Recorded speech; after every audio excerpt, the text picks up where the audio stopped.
The internet was wrong. Wait, no, it's working. Is it? Or are we sideways to the world because the live is at the top? I don't know. Hey, we're real tech savvy here. Hello. Give us a minute. The internet lied. I know. Everyone turn your head. Yeah, just, yeah, okay. Maybe we'll just, okay, you know what? Sorry, we're going to have to landscape it. So, deal with it. Okay, so now, Stephanie, we're going to have to, like, get, real. Okay. Okay. Okay. Alright, we thought we might landscape it so it'd be a little bit easier to see, but... Whoa! Oh! We're sorry. We have it perched precariously on a stack of books in here, so... Imagine. Okay, so... Wow, that's a way to start. Welcome! Okay, so again, I don't even know if I want to tell people who I am at this point. Like, I'm not sure there's any hiding it at this point. Okay, Beth Rigan Shepard. Stephanie Eberzard. And welcome back to our second... That's right. Facebook Live. Number 2. All right, so, and it started out pretty rough. So. It can only get better from here, right? Yeah. Yeah. Okay, so just to kind of before we get started, I think we put in the comments and in our get ready for our second Facebook Live that we're giving away a track card today. And if you guys remember from last week, that is how you pay for any printing or copying in the library. You've got to have one if you're going to print. And so all you have to do to win a free $5 track card, just the card itself, and then $5 worth of printing. So we're actually not going to even charge you for the card. That's right. $5 of printing. So what is that? That's 50 pages? 50 pages. Math. That's like a master's thesis. Yeah, so a lot. And we're going to give it to you. All you have to do is comment something below. Nice. Something nice. It could be a question, which we would love, but also if you want to comment like a meme or a GIF or something fun, we would love that too. We're big memers and lovers. So, whatever you want, just comment something, and then we will get back in touch with you. We'll pick a winner and then give you a card. And I think the idea is we'll probably give something away for every Facebook every Facebook Live, because we want viewers. We want you to come check us out. Yeah. Okay. So, I still don't remember how we see if there's comments. I think we have to I think they pop up. Swipe left. Ooh. To reveal comments and reactions. I'm swiping left.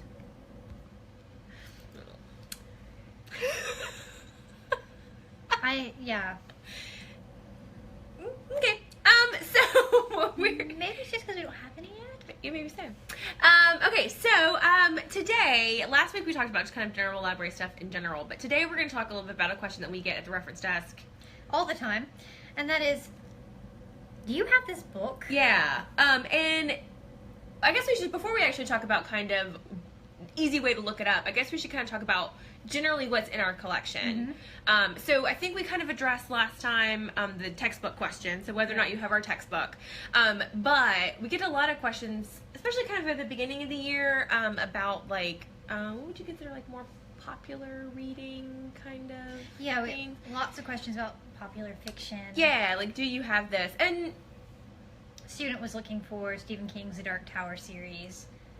Did we have it? One of them. One of them. Okay. That's right. We had one. So we'll get you started. Yeah. Well, hopefully it's the first one. Not like the fourth one. So just a little bit about, like I said, just a little about the collection is generally we would consider it an academic scholarly collection, right? So its main focus is not going to be on those kind of popular reading type books. But especially new stuff. If it's older canon stuff. If it's made it into the canon, right? Then we're probably going to have it. Yeah, and that kind of means, too, so something that you probably would read in a lit course, we are most likely going to have, but because it's kind of made it into academic culture, right? Right. But, the new, I don't do popular authors anymore. The new cool stuff. The new cool stuff that we obviously don't know about probably won't be on the shelf. So kind of keep that in mind when you're thinking, will the library have that? That's probably a better public library kind of potential thing. So if it's the latest bestseller, we're not as likely to have it as the public library. Library. Yeah. But we are far more likely to have the random, I don't know, collection of poetry or historical tome. Right. Or, mechanical engineering That's right, book. I mean, we're far more likely to have that.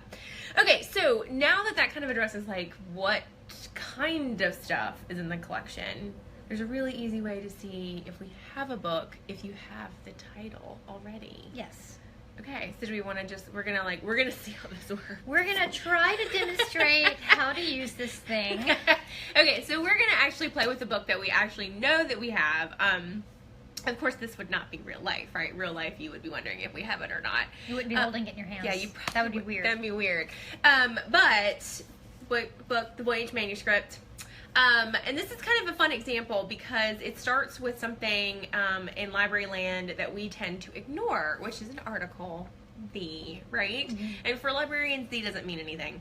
And neither does a or an. Mm-hmm. So when you're thinking about looking up a title in our catalog, which we'll show you how to get to in a second, always just kind of pretend that doesn't exist. Right. Right? Because you're not going to type that in. Okay, so do you want to drive? Okay, let's see how this works. Okay. Let's see how this works, guys. I'm going to switch this around. So, awesome. Okay, this is an empty office, guys. So, okay. All right, Stephanie, you going to drive? Yes. All right. All right. So let's just start from the top. So we're going to start at the library homepage, right? I'm actually starting the university Ooh, homepage. she's starting way from the top. Okay. But the cool thing is you can find the library's page from any page on the university website by clicking the libraries. Let me get my coffee out of the way. It All adds, right. It adds human interest. And then we're gonna in case you haven't realized, this is the Marx library, so you want to click on Marx library. And that's going to take you to our amazing homepage. There's all kinds of stuff here for you to use, and we'll be talking about more of it in other live. Facebook Get excited. Live. Yeah. Forthcoming. That's right. And if you see anything on here you're not sure about, ask us. Yeah. So we are going to start with the SOUTHcat catalog, and we're going to go to the new one. This old one that says classic is going to disappear very, very soon. So we're going to start here. All right. So this is going to have it's got 3 tabs, but there are really only 2 that you're going to be using for searching for a book. Most of the time you're going to be using the basic search. Search box. Search box. Super simple. All right, and you'll see, ooh, someone's been doing some searching. That would be me. All right, and then over here, you're going to see different places to search. So you can search within the keyword. That's good if you have a topic or something you want a book about. Yeah, which might be a good thing to cover in like a future live. Yeah. But if you know the exact book you're looking for, you're going to want to use author or title. And in this case, let's use title. All right, so what's our title? The Voyage manuscript. Uh-oh, we're going to make me like... I can get it. Okay. One thing you want to be very careful about is spelling. Spelling. Because SOUTHcat is not nice like Google. Google will correct your spelling. SOUTHcat will just tell you that the book does not exist. No results found. So if you think we should have the book and it doesn't come up in the search, try searching again. All right, so all you do is type in the title, right? Minus any articles A, N, and these. And you'll even see a reminder here where it says omit initial article A, N, and D to take it out. So let me ask you a question, which I know the answer to, but this was a fake. Let me ask you a question. What if the book has a title and then a subtitle? So like, let's say this book was The Voyage Manuscript, the craziest manuscript ever. Do we have to type in the full title? No. Okay. Usually not. Yes. Unless there might be multiple books with the same first part of the Okay. So just give it a whirl without the full title. Okay. and see what happens. I knew the answer to that, guys. I'm just faking it. She didn't. That's why she has me here. Right. Okay. So look at that. Okay, so we have several results. Okay, so this is a fun example because this is several, what is it, like, it looks like 3 results, all of the same title, but obviously different books, right? So the last 2 and 3, look to be the same book, and we can kind of tell that A from author, B from publication date, right? 1978. So you can find that information right below the titles where you can see what date it is published. And it looks like, yeah, you're right. These 2 look like they're the same one, except one is an electronic resource. Right. So it's a book. So you could access that from home, right? And that's something to keep in mind. This is searching our collection of books, but some of the stuff that you find is going to be an ebook. Right, because it's still a book. That's still a book. Right. It's still a book. It's like a dead tree and E, right? Right. Yeah, okay. Yeah. And then the top one is the one we're looking for. Is the one we're actually looking for, right? So if you click on the title, it takes you to the record for that item, right? And anything that you typed into the search box should be highlighted in your search results. So in this case, we see that we do have the book, and its location information is in that gray bar you see right down there. Big thing to pay attention to in location information, of course, is the call number. Yes, this is going to tell you exactly where to find the book you're looking for. Yeah, and every book in the library has if it's a unique title, has a unique call number, right? So you may see a call number that says like C1 or C2. That means that there's more than one copy of that book out there. But in this case, there looks like there's one book. It's got its unique kind of call number, and that is how you locate the book in the library. So Stephanie, do you want to take it from the top? Yes. Okay, so we have, should we turn it back around? Yeah, maybe let's turn it back around now. Okay. Okay, we're back. Okay. All right. So we didn't leave you. Okay. You have the call number, right? All right, so the call number is going to, well, first, we have this convenient map for you. Handy. And these are posted all over the library, and you can also get one at the circulation desk or the reference desk and carry it around with you to hold on to forever. You can memorize it. That's right. Commit it to your heart so that you can find books. The first thing you want to look at is that letter, the first part. Call number is going to start with a letter, and then you see where that letter falls in this little chart. And so if we look back at the call number, which I won't make. It's not gonna happen. But let me tell you, it starts with a Z. It starts with a Z, yeah. We're going to look at this map, and we're going to see that P through Z, all of those are going to be on the 4th floor south. Right, so the 4th floor is the very top floor of the library. Take the elevator all the way to the top, and the south side is the new side of the library. Old side. Old side. North, south. You're right. Yeah. Okay, sorry. Thanks. I've only been here like 6 years. I've only been here like 6 months, so forgive me. Yeah, you're right. Okay, thanks. Yeah, okay, so let me start that from the top. All right, geography aside. North side is the new side of the library, and the south side is the old side of the library. Yes, there we right. go. And so this one is going to be on the south side. Right. Old right. side of the 4th floor. Which is the old side. So that means if you take the elevator up, you're going to walk around the elevator into the old side of the building. Yeah, and so once you get up there, you'll see that the stacks of P through Z are up there. So probably when you first come off the elevator, you'll see P, PR, PS, whatever. And you just kind of follow it around alphabetically until you get to the whatever letter you're looking for, which in this case is Z, which means it's going to be like the very back corner. Z is going to be pretty far back. So then, once you find the Z's, the next thing you look for is that number. Mm-hmm, the first part of the number. Yeah, follows directly after the letter. So in our case, it's Z105. And you're just going to go numerically until you find 100 and then 105. And this is where stuff gets kind of weird. Yeah. I don't even want to say the word. I don't even want to name it. The cutter number. Cutter number. There's no quiz. But so what happens after that is sometimes you have like 105.5. So you'll see, it'll make sense on the 105s. And then the next thing will probably be like 0.1, 0.2, 0.5. Get to that.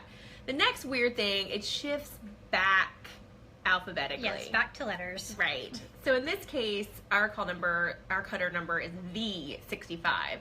So we would just look alphabetically until we got to V. It sounds way more complicated than it actually is. Basically, once you find the letter, and then once you find that first part of the number, just look around. Just keep following them, more or less numerically. More or less numerically. Yeah, until you find what you're looking for. Yeah. And usually by the time you're there, you're going to be seeing the titles that look like the stuff you're looking for. Yeah, totally. And it's actually really good because that's the thing I was going to say next is that feel like we're dropping all these terms. We use Library of Congress classification system here at the Marx Library, and most academic libraries do. I think there's still like one in Ohio that uses Dewey. But the reason why, I know, boo, the reason why we use Library of Congress is because it does a really good job describing, but also keeping like items together on the shelf, right? And it's like called collocation. Which is great for when you're doing research, because you're going to find books by someone and books about that person all together. So good chances are that I'm looking for something about the Voyage manuscript, right? And I found this title, and I knew this title, right? If I go up to the stacks, there's probably something also, another book about the Voyage manuscript sitting next to it on the shelf. So it's good for you, the researcher, because it's way easier for us to browse with our eyeballs than it is on a computer. And what that means is if you have one good title, you can use that good title to go into the stacks and find a lot more for whatever you're researching. If they're good titles. Yeah. So that's location.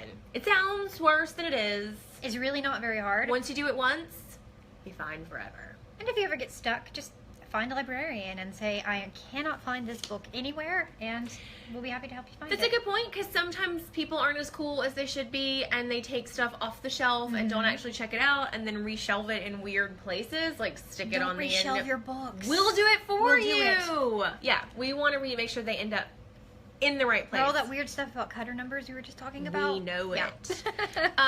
Yeah, we don't want a book, because, like, I mean, seriously, if you take a book off a shelf and then walk to the next floor and stick it on the end of a range, it's lost. There's a until very somebody small finds chance it. that someone will find it very quickly. Yeah, we have a lot of books here, believe it or not. So, don't reshelve your books. Let us do the work for you. But also, if for some reason you can't find a book that says that it's not checked out, just ask somebody. Come to the reference desk, go to the circulation desk. There is a lady in circulation who is like the book bloodhound. That's right, yeah. She will find that book. She'll track it down for you. She will find it. So we'll figure it out. We'll find it, and we'll find you a comparable title, right? Okay. I don't think we have any questions today. I don't see any questions. Nobody's watching. Nobody wants that track card, I guess. I know. Nobody wants a track card. Maybe. Oh, I did it again. Oh my god. I need a stand. Yeah. We officially need a stand, guys. Officially a stand. All right, guys. Well, since Well, if we don't have any questions. Guys, if we don't have any questions, Stephanie, I officially have taken you out of the frame now because that's okay. That's been your intention this entire time, I'm sure. No. Okay, so since we don't have any questions, guys, I guess we'll go ahead and wrap it up for the day. But post your questions. We can answer them. Let us know what you want to know. Yeah, because, I mean, that's what we're here to do. We don't know. I mean, we will know what you want to know, but we don't know what you want to know. Yeah, there, you got it. Fastest on the right syllable, right? All right, guys. Thanks a lot for watching, and we will get a stand, and we will be back at you next week. All right, guys.